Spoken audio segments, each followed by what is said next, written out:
what's happening, Blades? Plenty to catch up on. I thought close season was supposed to be sort of downtime and I'd be struggling for content, and that may happen at some stage. And if that does happen, then I'll not just put stuff out for the sake of it. But at the moment, we've had, well, let's jump into it. We've had a few bits. So on Tuesday, I got the opportunity to go to the Sheffield Star Awards, which for me were just mind-blowing. There were only one member at the team there, but anybody else associated, we all regional teams really, all five that were highlighted, sort of Barnsley, Rotherham, Blades, them other side, and Donny, who I nearly forgot. Apologies, Donny. There were legends from every club there. No representatives from the blue side of Sheffield other than historic figures, because they're focusing on their game tonight and they're not allowed to come out, which I understand. It's still a professional game and what have you. So up the Posh is all I'll say to that. But what a night I had. Honestly, I can't tell you. So where do we start? I think a picture says 1,000 words sometimes. So the night started with Tony Curry coming over. Now, Tony Curry is my dad's all-time idol, absolute idol. And to have a bit of banter with Tony Curry were unbelievable. There were a funny story about first time my dad ever met Tony Curry when I was with him, and that's for another time because it's ridiculous. But this time, he got the chance to say, "This is Jimmy, my boy. He thinks Iliman Ndiaye is the best player that's ever played for Sheffield United." And I've told him he's never seen TC play. And Tony Curry then sort of appreciated the comment and what have you, a bit of banter back and forth about who was better. I was saying, look, Tony, I'm sorry I never saw you live, but surreal, really, because my dad don't get easily like starstruck, and to see him with Tony Curry were just unreal. So he buys Tony Curry and his wife a drink, and then TC stands with us and talking for ages. And then he says, "I'm sorry, I'm just going to have to go mingle." And my dad's like, "Oh yeah, now it's your turn. Off you go. I get it. He's like, F off. All this sort of stuff. Madness, absolute madness. So that was start at night.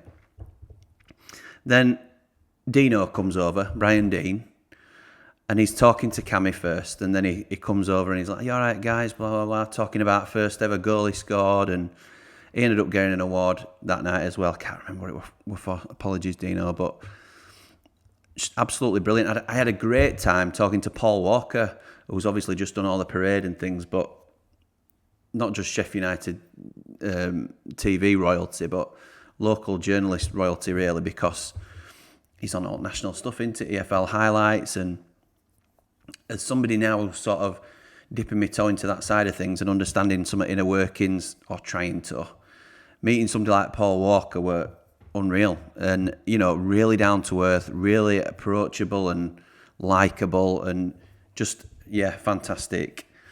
Can't say enough nice things. And then, I know they're not Blades, but Parky from Under the Cosh, John Parkin, had to have a photo with John Parkin. All right there, lad. And then what I deem to be Under the Cosh's best guest ever. Apologies if you don't follow that podcast, but you're missing out if you don't. Mark Crossley, Big Norm. Just do yourself a favour. Download Under the Cosh podcast and go and listen to the Mark Crossley episode, because you will not, you'll thank me later. So funny. And they do a lot for mental health, and something that's really close to my heart, and something that I've got a little project hopefully on the go that'll be coming soon, that I've got a meeting about later today, actually, just to sort of start. Well, basically, I didn't plan on talking about this, but we're going to be starting a men's mental health YouTube channel and podcast, and we're looking to get people on and talk about their stories and potential struggles, and hoping that by talking about it and opening up, that it'll help other people and things. It's something that I'm really, really keen on. It's not It's only in its infancy at the minute. It's just an idea at the moment, but we've put a lot of work into it. It's going to be called Man That's Tough. And that can be deemed Man That's Tough. Or Man That's Tough. I thought it was quite clever anyway. So watch this space for more information on that. But the Under the Cosh lads are really keen on promoting and sort of advocates of talking about your mental health and things of that nature. And I think that's fantastic and a fantastic cause to do it for. I then got the privilege of meeting some current Blades like heroes, if you like, in for want of a better phrase, but the unsung heroes. Matt Duke, who is a mountain of a man, an absolute mountain of a man, huge, but really nice, really chatty. I didn't have a clue what to say to him, if I'm honest, and I'm normally quite okay to talk to people, but just fantastic. I was just saying thank you so much for a fantastic season, and it's very much needed and all this sort of stuff, and a huge relief to get off that line, but really nice fella. I interrupted Jack Lester for a photo, which I couldn't. We were on his way. This is when we were leaving, so I'm doing a few things out of sequence here, but we were on his way out, so I couldn't miss the opportunity. So I'd interrupted him talking to Rotherham manager Matt Taylor, and obviously congratulated Matt for keeping him up and what have you, and wished him all the best. But I felt like a right fanboy, but you do what you have to do, don't you? Then I'd had a couple of opportunities to talk to the main man, the boss man, Eki. Now I've been on cold on Eki, and I think a lot of us, if we were honest, would say the same. But how can you possibly argue with what he's done this season? Nobody can. And I think we're never all going to be on the same page as Blades fans, but 99% of us are. That fantastic and are very realistic about what's in terms of budget and restraints that we've got in terms of how we're going to go next year. But nobody's calling for a change. I think we're in good hands. And yeah, I think I wouldn't change it at a minute. And I've not felt like that. I've not felt as confident as this since Wilder were in the seat in terms of early days of Wilder before COVID. So yeah, it was great talking to Eki and getting to just thank him for everything he's done for the club. And then the strangest thing happened. I was spotted from across the room. So I just heard this, Jimmy, it was like in a broken French accent. I looked over. Right, bloody hell, it's Illiman and Di. He's calling me over. Right, okay, I'll go over. Jimmy, Blades Ramble, I love the Ramble. Love it. It's brilliant. I said, oh, Illiman, well, I've loved you this season. Absolutely brilliant. Thanks for everything you've done. He says, can I have a picture? I says, yeah, of course you can, mate. Of course you can. So I've taken a picture with Illiman at his request. And I said, how come you didn't have a picture with Nick from Sheffield United Way when you saw him player at Yeardo? Who? He says, who? I said, Nick, Sheffield United Way got most followers on YouTube, biggest fan channel, Sheffield United fan channel on YouTube. I'm small fry compared to that. He says, no, I'm a Rambler, Jimmy. I'm a Rambler. I don't know about that. Right, so what I said was, Illiman, you want to watch Sheffield United Way. It's a really good YouTube channel. And when you next watch Ramble, I'll put link below so that you can find it, just in case you're not sure where to go. Just an absolutely fantastic night. I can't describe to you what it meant, and I'm aware of how lucky I am. So I hope this doesn't come across as braggy at all. It was so surreal, really. I was walking around with my mouth wide open, like, oh my God, that's Tony Curry, that's Brian Dean, that's so. I'm in the same room as him, really. And and obviously Illiman, getting a chance to talk to Illiman, talk to Eki, just blows my mind, absolutely blows my mind. So thank you, a massive thank you to Cammy for getting us tickets, which, clang, name drop again, but... Subscribe to my good friend Jim Smith's podcast, The Blades Ramble, right now. Oh, I don't know where that came from. If Cammy says you've got to do it, you've got to do it. Come on, those of you that aren't, get subscribing. So who fancies some Ramble Rumours?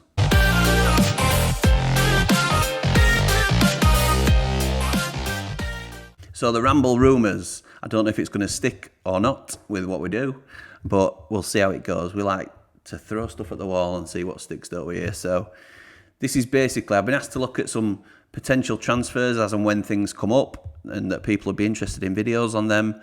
So here it is. There's been some recent rumours, so let's get into them really. The first of two is Haris Belkebla. No idea if that's how you say his name. He's 29. Algerian international, made 4 appearances for Algeria for senior team. He's currently playing for Brest in League One. Sounds good to me. And he's played 34 times this season. He's certainly not a goal scorer. I think he's got 2 goals in his whole career. He's more of a midfield destroyer from what I've seen. I've watched a couple of YouTube videos on him, and that they're always going to be the best of, aren't they? So I can't really determine from there whether he'd be a good signing. I certainly think there's a gap in our team, not just squad, I think in our team, for a midfield destroyer.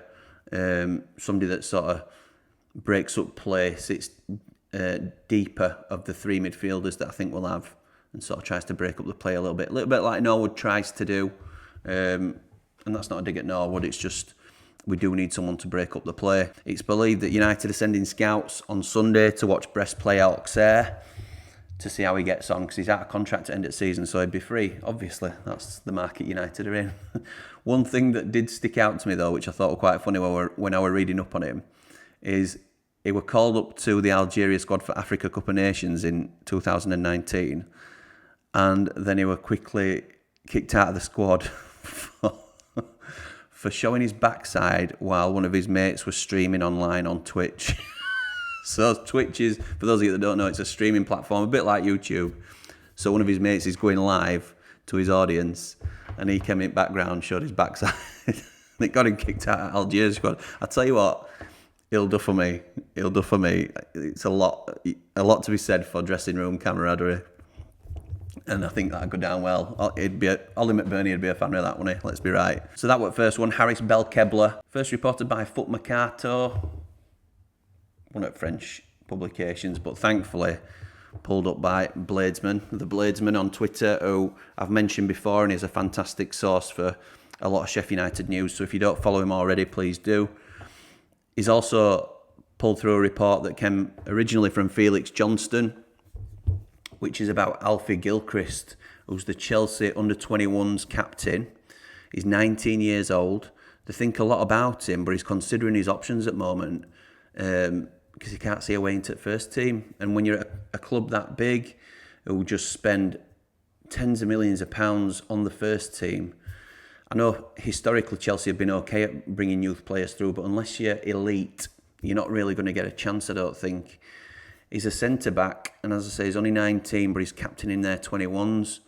So a really hot prospect, and we're one at teams in the driving seat showing interest early doors. That doesn't mean to say that we'll get him, but with him being out of contract, I don't know ins and outs fully, but I'm sure that'd involve a tribunal fee if we were to sign him because of his age. So rather than a straight free, so huge move by United, getting a tribunal free player, but it sounds like a great prospect and somebody I'm sure that if he's on the fringes of Chelsea's first team squad, then he'll be certainly in and around our first team. So sounds positive. And then the last rumour recently, which sort of moves us into yesterday's parade, is Billy. Reluctant Nico put a report out that Billy Sharp, our captain, our leader, had, talks have essentially broken down, ended badly, I think was the term he used. And it's now very unlikely that he'll stay at United. There were rumours then that he wasn't going to be at the parade, which thankfully he was. But for those of you that saw it, and I'm sure a lot of you have, it were a very emotional... All players are coming out onto the balcony in 1s and 2s. Paul Walker's interviewing them. And everybody's jovial. Everybody's in a great mood. Sharpie comes out and crowds singing his name, and he's getting really emotional. And it's not been confirmed, but he's saying, like, if this is the last time I'm in a Blades shirt, then thank you for all the incredible memories and things of that nature. So how emotional he was, the way he presented himself, it's 99% certain that he's not going to be a Blade next year. Well, he'll always be a Blade, but he'll not be in the squad next year. And I think just a few little other bits that sort of tidy that up. Eki had said in an interview that I'd seen afterwards that he'd already had difficult conversations with some players and positive conversations with others. Because he's obviously relaying good and bad news. So for me, putting 2 and 2 together, you sometimes get 5, but I think we've got 4 here, and I think this will be Billy's last season with us. I don't think we'll see him play for us again. But having said that, and it were very emotional yesterday seeing him, and it's not nice to end a chapter, particularly if it's been quite spiky behind the scenes, which I'm sure is emotional because of how much he cares. But when the dust settles, and when everything's sort of done and dusted and we're starting next season, this is the best thing for the club. And I've been talking about it for a while. And yes, he brings a lot of qualities other than he's on the pitch. In fact, nowadays, I would probably say he's stronger being in and around the squad off the pitch than he is on the pitch. And while sentiment would say, give him another year, we're going to struggle to get signings in, let's just have him in and around. Well, I wouldn't want to be a pity signing. I'm sure he'd appreciate another year, but he won't want to be just the 25th man. You know, he's a man of pride. And there's a few things that go into this for me, because what we don't want is Billy to play and play and play and play till he's 40 in red and white. He's 37 now, but even till he's 38. And if he's massively underperforming, you don't want to be remembering Billy Sharp as the lad who couldn't hit a barn door. He goes out with his head held high as one of the greatest ever players for us, and what I would consider our greatest ever captain, certainly from what I've seen.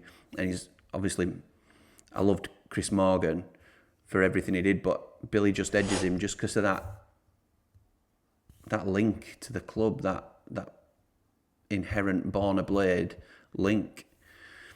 And the other thing is, I also thought that Fleck and Ender looked very subdued.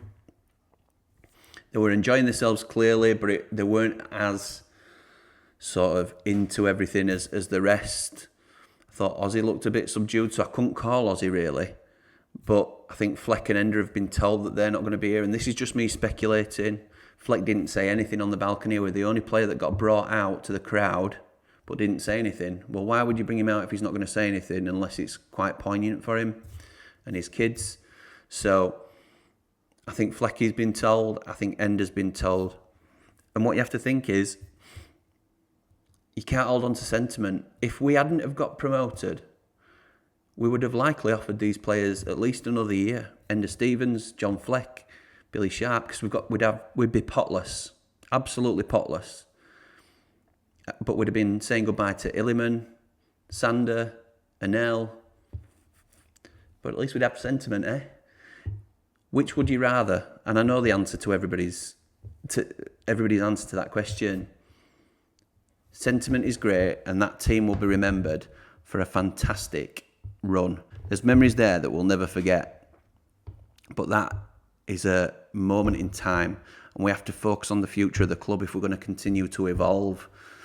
So thank you so much to Ender, to Flecky, particularly to Billy. There's not enough words that I can say on a podcast, and I don't want it to be a downer, because what we're doing is celebrating what they've given us as a club, and it is the right thing for all parties that they move on. There'll never be another Billy Sharp.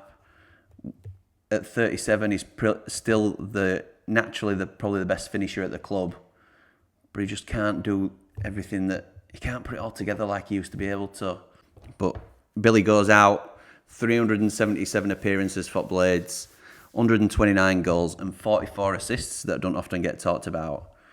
He's captained us to 3 promotions, and he's just been a true leader. You can't replace the qualities that he's brought us, but we have to move on as a football club, and it's the right thing to do.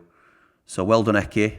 another thing that you've impressed me with there in terms of making strong decisions on big players and big characters. We now need to focus on bringing in more quality and characters and things like that. A big part of Wilder's success, I felt, was bringing in clubs' player of the years and club captains from lower down and things like that, because there were strong characters and good players, not just sort of fancied because of this, that and other. So let me know what you think. Do you think it was the right thing to let Billy go? Do you think we've all misread messages and he's not going? Or do you think there'll be a U-turn because of the reaction? Did you think Fleck, like me, did you think Fleck and Ender are signing off as well? And is that the right thing to do? And yeah, how do you feel about the whole situation? Let me know in the comments. I'd be interested to hear. There were brilliant scenes yesterday at Parade. Absolutely fantastic. And it's a celebration of where this club's going and what this club's been and what we've been through. Not just this season, but seasons gone by. And we've got to enjoy it, haven't we? Because it's going to be a tough year next year. There won't be as many wins on the board. There won't be as many smiles, I don't think, after games. But we'll be here and we'll keep rambling and we'll keep going. So thank you again for your support. Really appreciate it. If you want to support the channel by being a Rambler, that would be much appreciated. It does help us try new things and grow, but understand if people can't do that. But liking, commenting and subscribing is also very helpful. So thanks again. Come on, you red and white wizards. Up the Posh tonight and up the Blades. Ramble on. Well, now